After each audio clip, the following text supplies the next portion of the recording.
So look at this question. So can I say that this is question belongs to binomial category? Means can I say that it is NC0 into NC0, NC1, NC1, NC2, NC2, NC3, NC3.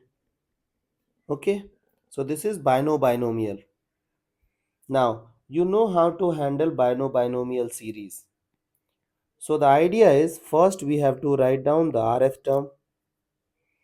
So first element will be, first term is having lower subscript as 0. So can I say that it is R minus 1. Second term is having 1, 2, 3. Okay, so whatever number I am saying as the term, you are using 1 less than that number as the lower subscript, and it is same as the next element. Correct?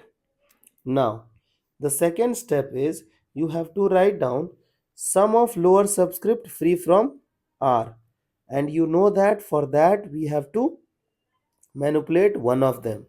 So NC n minus R plus 1, NC R minus 1. Correct? Now if you'll observe the sum, you will find that it is n. Correct? So we have to find out the coefficient of x power n. Okay, now look at this. Suppose that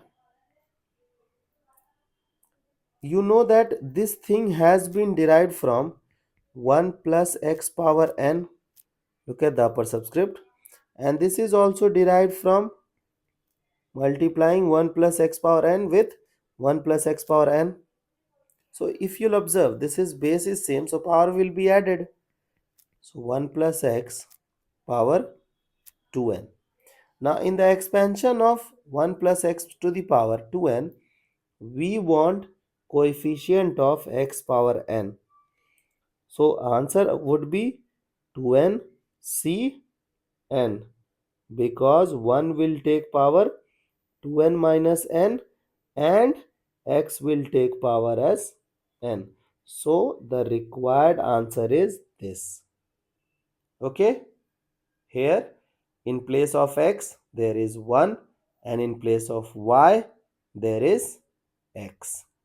I hope the idea is clear and you can handle similar situations. Okay.